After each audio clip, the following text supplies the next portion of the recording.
Okay, so we've learned about setting up a new game using the basic settings, which for at least 90% of use cases will be sufficient. But there are going to be some scenarios where you might want to dive into the advanced settings to kind of fine tune them for for your use case. And that's what we're going to take a look at now. So to do this, I'm going to actually create another new game and quickly fill in the advanced settings. This time I'm doing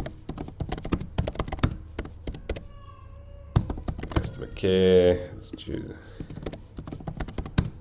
a customer care deck from our public library. I'm going to start with a self-paced game selected in the basic settings and then dive into the advanced settings for that game. The first one is scheduling. So what you can do is the game that you're creating now, you can schedule to launch at a specific day and time. So I'm going to say 2025. I want it to go on the 1st of August at 9 a.m. And this is 9 a.m. my time as the facilitator that it's using. Then, and this is where it gets quite powerful and useful, is that I can link this game to any previous game that I've already facilitated, live or self-paced. So I've only got one other game, which was my retail sales game that I created earlier. So let's say hypothetically, everyone has already played the retail sales game and I distributed that QR code or link to each of those individuals to play it. Now what I can do is create this follow-up customer care game. And the system is going to go look at all the attendees that played the retail sales game, and it's going to send them a invite via WhatsApp to play this game at this time, this customer care game. So this saves the time of having to now redistribute a link or a QR code to all the attendees, and it allows us to then create these follow-up drips where next week Monday I can quite easily send to the same attendees another follow-up game. Okay, you can link multiple previous games. So if you want to take attendees that did one game and then on another game, and don't worry if there's overlap, the system won't send two messages to someone who happened to be in both of the previous games. It will be smart enough to see that that there was one person in both and only send one message out. Okay. So then you can also select co-facilitators. By default, you are already selected as a facilitator, so don't go and select yourself in this list. It's actually a small bug if you do go find yourself that won't allow you to save this form. So ignore yourself, but if you have a colleague that you would like to include in this game as a facilitator, both live or self-paced, if you tick their name, when they come to their list of list of games, they will see this same game, and they'll be able to facilitate it live or co-facilitate it live, and also check the assessments, check the leaderboard, download reports, etc. Okay, the default language is English, so you can change the language. We currently support French, with Portuguese coming very soon, and adding more languages as we have demand. It's important that the language of the deck that you created needs to match the language of the game. So if you want to play in French, make sure that the deck that you've created, the activities and suggested answers are also in French. Okay. The dice roll settings. So for self-paced games, the default is on and live games is off. Okay, so this is on WhatsApp. When they click the roll button, will they receive a little animation sticker that simulates a roll and lands on the suit? The rationale for having it off for live games is that in a face-to-face environment, or if you're sharing a screen on a video conferencing platform, everybody's looking at a central screen where they would anyway see the dice roll animation. So it seems an unnecessary repeat to also have that animation go onto their phones. And it does, if you're all in the same venue, it saves a little bit of bandwidth and time. I mean, maybe if you have 100 attendees, each of them receiving that little animation GIF on their phone. Okay. Then assessments, by default, we enable AI assessments. We'll see in a later video how you can add your human assessment. For I think most use cases, it's best to have this on. Okay. Then this is by default, we allow one follow-up answer. So when a user answers an activity, they submit that, the AI will analyze that answer. It'll give them a rating between beginner, developing, competent, master, teacher, a corresponding score, and then it'll give them personalized feedback, what they did well and where there was potential room for improvement. So if you allow one follow-up answer, it allows that learner to take that feedback and potentially improve their answer and resubmit to get a higher score. Okay. The system will then take an average of their first attempt and their second attempt and give them an average score. So from a learning perspective, this is quite powerful because it encourages the learner to actually read that feedback and immediately apply it.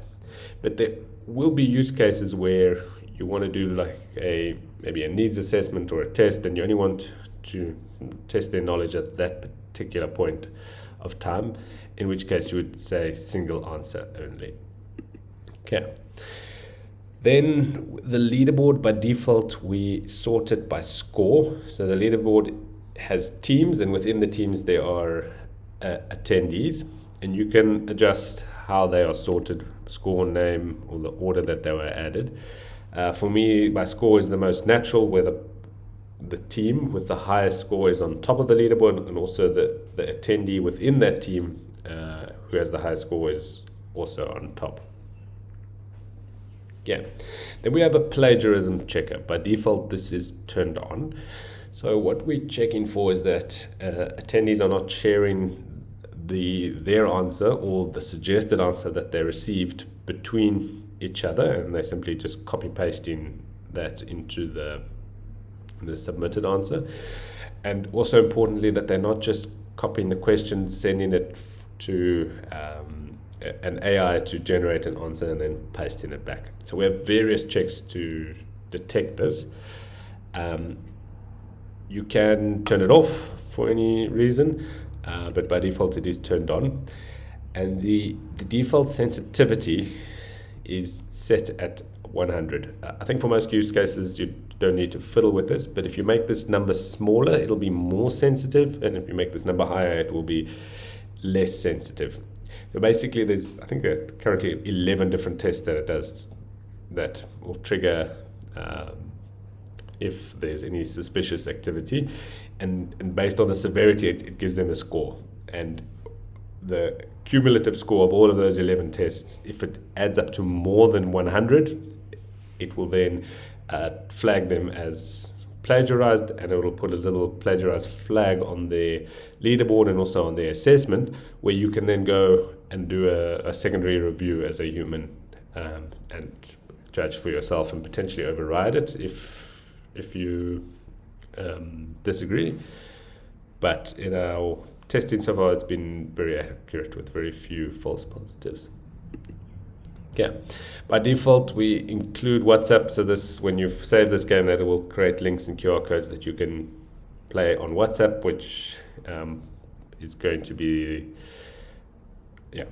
most likely the case. WhatsApp Hybrid is specific to a Microsoft, if you're playing in Microsoft Teams. So if you use Microsoft Teams and you add the app using our app in the Microsoft Teams store, instead of just sharing your screen, the QR code that individuals scan to submit their answers via WhatsApp, if this is deselected, the individual on Microsoft Teams will have their information embedded into that QR code, so that when they scan the QR code to play on WhatsApp, it'll include their information like their name from Microsoft Teams, so that the system can link their user profile on Teams and on WhatsApp and see it as the same individual. So this saves a bit of time, and you also don't have duplicate attendees on the leaderboard. The downside to this is, in a hybrid situation where you might have one shared screen in a boardroom and there's 10 to 15 people looking at that shared screen and want to submit individually on WhatsApp, if they scan that QR code, it will be linked to a specific user. So in that case, you want to say WhatsApp hybrid is on, and that will make sure that each individual, there's going to be no user information embedded into that QR code. Okay, so it's quite niche, specific to adding the app in Microsoft Teams. So don't worry about that if that's not your use case. Okay, so that's all the settings for a self-paced game. There's one or two differences if you selected live. So I'll quickly look at that. I'm going to change this game to a live game. Come back to my advanced settings, and this is the primary one, is the assessment mode. Okay. The default type of game that we have is what we call all play with AI. Okay, by all play, it means that one individual is going to be nominated to roll the dice. Although that individual rolled the dice, everybody, or all teams at least, would submit a answer. So everybody is capable to submit an answer via WhatsApp. Doesn't matter if you rolled the dice or not. And the AI part of it means that the AI is going to assess that answer and give each individual who submitted an answer a score that will contribute towards the leaderboard. The other type of game is what we call show and tell. In this case, there's no AI assessment. The assessment is facilitator, peer, and self-assessment, and it takes an average of all of the assessments and applies that to a specific team. So in this case, there will be an individual within a team that rolls the dice. It's only that team that needs to answer. And they don't answer by submitting on WhatsApp digitally, they answer orally, verbally. So if you're in a room together, it's an open discussion, or if you're on a video conference platform, it's an open discussion, and all teammates within that team will answer the activity. Then, when prompted, if all the listeners, so that includes the facilitator, the peers, so everybody else from all other teams, and themselves, the individuals in that team, will be able to do an assessment. So they will rate their response between beginner, developing, competent, master, teacher, submit that assessment, and then the leaderboard will reflect an average of everybody's assessment. Okay, so that type of play is called show and tell. So key differences is only the team who rolled the dice actually answers. Everybody else just contributes to the assessment and maybe a discussion afterwards.